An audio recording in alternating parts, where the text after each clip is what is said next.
Hi there, this is Professor Rebecca Meacham, and I'm here to talk to you today a little bit about internships, why you might want to deal with them or take them or enjoy them, how you can do this, how you can set them up, how you can find them, and how you can get to count for credits. Okay, so why might you be interested in taking an internship during your undergraduate experience at UWGB? Well, if you are a writing and applied arts major, for example, your degree actually depends on it. You're required to take an internship as part of your education, and you will actually need to take two of these internships. So you need to take during your junior or senior year, preferably, but you can start as early as your sophomore year, and I'll talk a little bit about how you might do that. You need to take two 3-credit internships in a community-based experience or applied learning experience. So I'll go through what some of those are, but it is part of what you need to be doing. So I said I would talk a little bit about not just the why, but what, where, and how. So let's see a little bit more about internships. First of all, there are at least two kinds of internships that you can engage in for course credit at UWGB. I mentioned a few seconds ago that you could start doing some of this work as early as a sophomore if you'd like. And how you might consider doing that is through an on-campus internship, many of which I personally oversee. And I like to start a lot of students off in these on-campus experience internships, just so they can learn a lot of different types of skills and have a lot of professionalizing experiences before maybe embarking on a community-based or company-based internship. It's not a requirement, but it's a kind of a great way to start out and sort of learn some of the basic skills of workplace workflow and deadlines and other types of specific job functions that you might need to use out in other kinds of internships. On campus, then, some of those that are available to you are the Teaching Press, which is a client-led interdisciplinary publishing house on campus. It does exist as a real live physical space, and you can see over in the bottom left of your screen, people actually working on some of the machines that are there that make books, which we can do. But we can also offer this internship virtually during the summer. And that's why I have on this slide the note that during the summer of 2021, for example, you can take a course, which is called English 424 Book Editing Practicum, the Teaching Press. And if you take that course and decide that you want to use that as internship credit, you go through the course as usual, you register for the course as usual, and then at the end of the course, we do a substitution form to count that English 424 as English 497 or internship credit. And I walk you through that whole process, and I pester you until you've actually done that substitution if that's what you need to do. So there is an online, remote, virtual internship in the Teaching Press offered this very summer under the heading of English 424 Book Editing Practicum, if you'd like to do an internship as early as then through an on-campus entity. The Teaching Press also has internships live on campus when we reopen, thank heavens, starting in fall of 21, and those will still be taking place on campus, and we can actually get to the machines, and those will take place during the fall and the spring of 2022 as well. The Teaching Press offers internships in all sorts of different areas, and everyone works as a team and learns about workflow and project management, as well as specific areas of copy editing, copywriting, web, blog design, book design, social media, and sometimes developmental editing, working with clients on finishing out their manuscript or their project, their idea, bouncing ideas off of the client and having them help guiding them through the process. There's also client engagement. There's other things that we do with the press. So it's a really, really great opportunity to gain some real world skills, as they say. Some other on-campus internships that I help support are the Creatives, which is the English department's group of promotional and creative sort of designers of activities, and that help sort of like trumpet out all of the accomplishments and exciting activities of the English department in the writing and applied arts programs. To that end, we offer internships in working on the blog Widows and Orphans, working on the podcast Indented, doing a podcast producer, producing your own shows, designing them, event planning, running a series of virtual speakers, which is what we're doing right now in the spring of 2021. And the Creatives is an entity that also has a fall internship, spring internship. You can do internships 2 semesters if you wish. that is also an opportunity on campus. If you're interested in Sheepshead Review and have maybe served on staff before, know that open to you are for internship credits. Sheepshead Review top level editorships. Those top level editorships usually only come to those who've served on the staff at least once and has done so well. Usually these are folks who have risen through the ranks, starting off on staff and maybe doing a lower level editorship. So the 3 internships that are possible total, like 3 positions, are editor-in-chief, layout editor, and managing editor, which are entirely done as internships.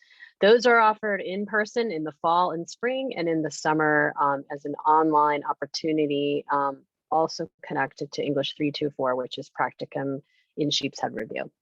The one other little box down here on the screen is there's another on-campus opportunity, not through me, but through the Division of Information Technology on campus, is a technical writing internship. And I believe this is the 3rd year that it's been going.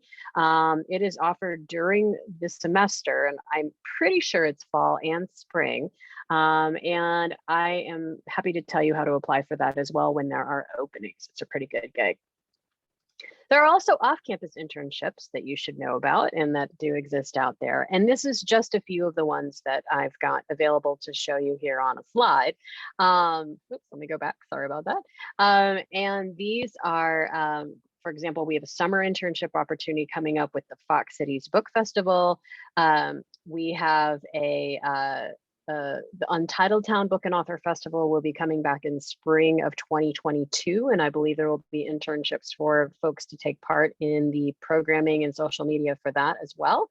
And just as an example of a community partnership that we have begun, we have an internship with Demiplane, 2 of them going right now, which is, I don't know how exactly to put it, it's like a matchmaking server for role-playing games. And so that's a local business, and they're doing some really amazing work.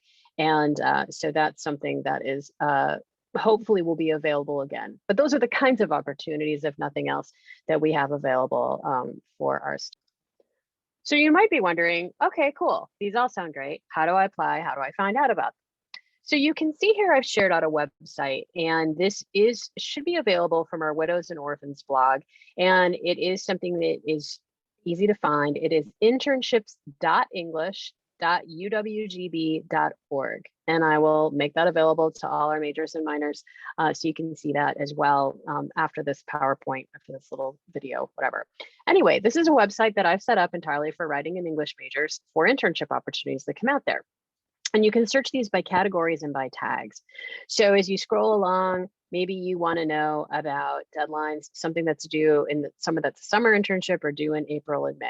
So I just click on that and this comes up. And this is a live active application for summer interns for the Fox Cities Book Festival. The deadline on this, for example, is April 19th, and it's a summer internship. And the duties will be doing social media and a marketing plan for the book festival that will be a virtual festival this fall on October 14th through 17th. So it's a really cool opportunity.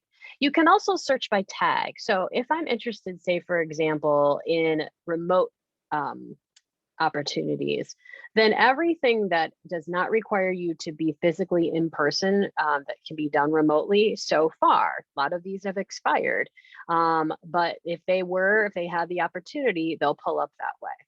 You may also think, well, I really want to apply to be a teaching press intern for fall of 21, or I want to be in the creatives.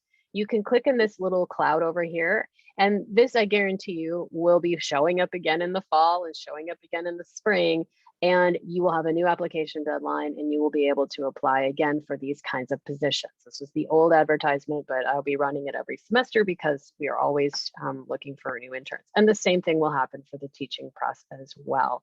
And when you get to an entry that you like, you click on it, you look at it, and usually there's a way to apply.